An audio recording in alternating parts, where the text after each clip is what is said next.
Hello and welcome to British English with Alexandre. Today we're going to be talking about another unit of our advanced grammar in use.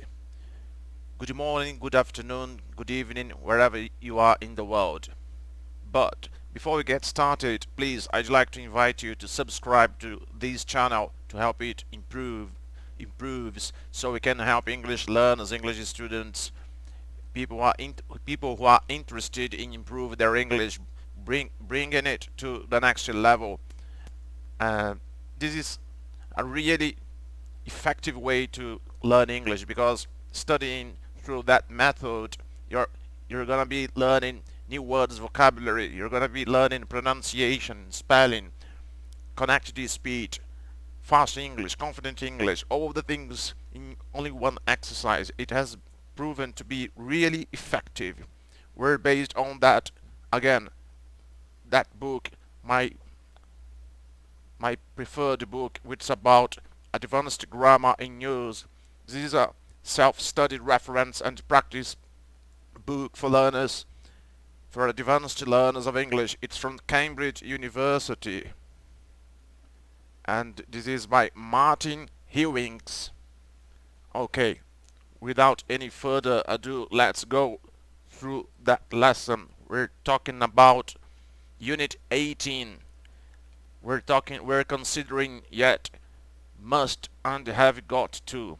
Those verbs and expressions, they're basically about modal and semi-modal verbs. Okay, without any further ado, let's go ahead. Onwards and upwards with another lesson. Okay, we use must and must not, mustn't, in its abbreviated form, in formal rules and regulations and in warnings.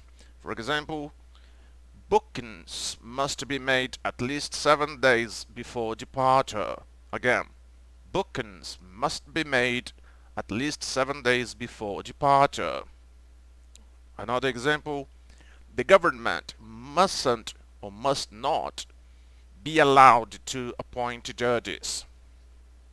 Okay, those two examples are very formal. They're about formal rules and regulations and are used also in warnings. Now, most importantly, in spoken English, we often use must and mustn't with the abbreviation for must not. Notice when it's abbreviated, we pronounce only the final t sound, mustn't. To propose a future arrangement, such as a meeting or social event, without making detailed plans. For example, we must get together more often. We must get together more often. Or we mustn't leave it so long next time. We mustn't leave it so long next time. Notice here that we say next time.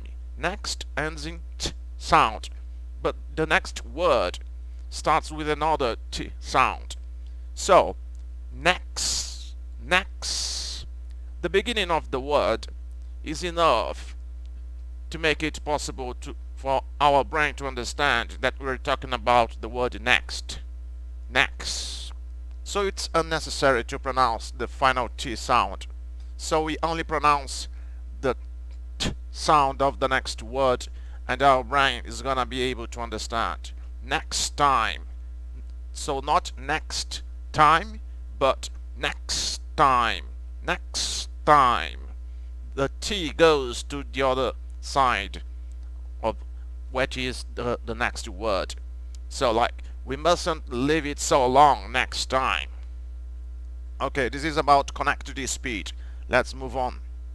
We can also use I must to remind ourselves to do something.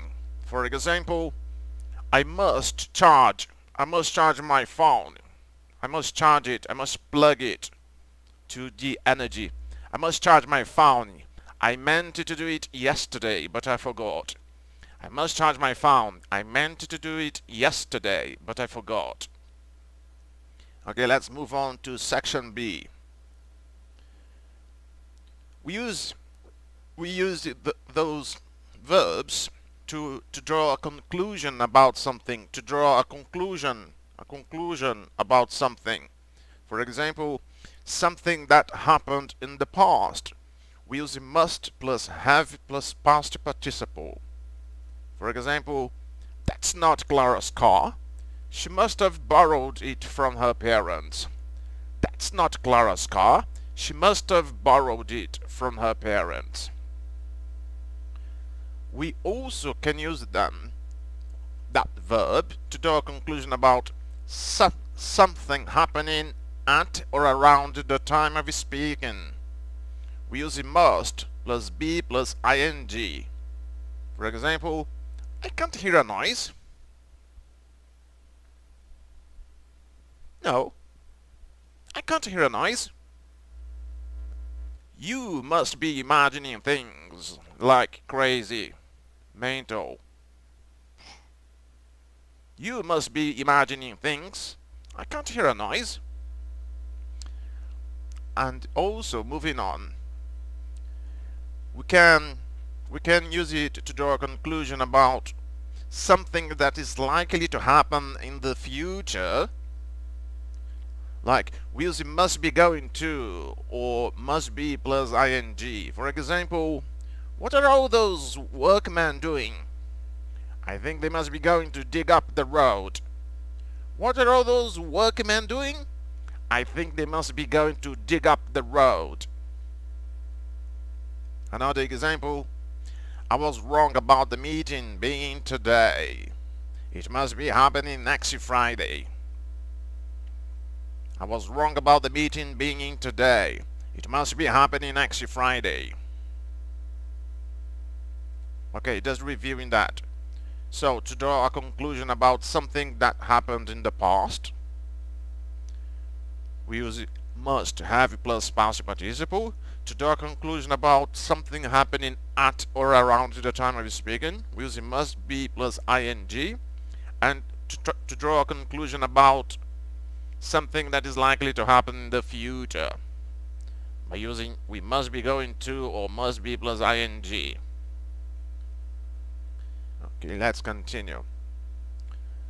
A present we might also use to draw a conclusion about a present situation, where we use must be or have got to be in informal speech. For example, the goalkeeper has got to be at least 2 meters tall. The goalkeeper has got to be at least 2 meters tall. Or the goalkeeper must be at least 2 meters tall. The goalkeeper must be at least 2 meters tall. We can use must have to say that we conclude something based on what we know about the present situation, and must have had to conclude something about a past situation. For example, I can't access the database. I can't access the database. You must have to put in a password. You must have to put in a password. A password is necessary. You must have to put in a password. Or Matt wasn't at home when I went round. He must have had to go out unexpectedly. Notice that it's in the present. You must have to put it, and in the second example it is in the past. He must have had to go out unexpectedly. Now that we can't say must have got to, but we can say must have had to. Must have had to. That's the abbreviation for must have had to. Must have had to. Okay, moving on to section C. In questions that hope for or expect a negative answer, we prefer have got to. Although in formal contexts, must is sometimes used. For example, do we have to answer the questions? We're expecting a negative answer. Do we have to answer the questions? Do we have to answer all the questions? Or have we got to answer all the questions? Or formally, must we answer all the questions? Must we answer all the questions? We're expecting a negative answer, so we prefer have got to, although in formal contexts must is sometimes used. We use have to in questions that imply a criticism. Must can also be used, although some people think that this is rather old-fashioned. We usually stress have and must in sentences like this. For example, do you have to play a trumpet here? Do you have to play your trumpet here? It's deafening. It's deafening. Formally, must you play your trumpet here? It's deafening. So, we're making some criticism by using those verbs, those modal verbs like that. Okay, let's move on to section D. Sometimes we can use either have to or have got to. However, we use have to with frequent adverbs. Remember, frequent adverbs, we use have to and not have got to. For example, here we've got the adverb often. This is a frequent adverb, so we use have to. I often have to work at the weekend to get everything done. So remember the frequent adverb. Also with those adverbs, always, never, normally, rarely, sometimes, etc. It's about frequency. So if you find any of these frequent adverbs, if you come across with any of them, you should use have to, not have got to. With the past simple, we use had to, especially in questions and negative sentences. For example, when did you past, when did you have to give it back? When did you have to give it back? I don't like to pronounce the wrong examples. It might confuse students, English learners. I like to read the correct way. When did you have to give it back? In the past, again, in the negative form. We didn't have to wait too long for an answer. We didn't have to wait too long for an answer. So the rule is, when it's in the past simple, we use have to or had to. Another important tip, another important rule, actually. If have is contracted, e.g., I've, which the abbreviation for I have, his, which the abbreviation for he has, and it, which the abbreviation for it had, have for both personal pronouns, I, he, it, then we must include got. So if we have a contraction of the verb to have, necessarily we must include got. For example, I need a new pair of shoes, and they've got to be blue, and they've got to be blue. Another rule, we don't use have got to with the other modal verbs. For example, motorists will have to wait, because we already have will, so we don't put motorists will have got to. No, we don't say it like that. We don't use have got to with other modal verbs, so we'll say motorists will have to wait until next year to use the bridge. Motorists will have to wait until next year to use the bridge. Now, a special note.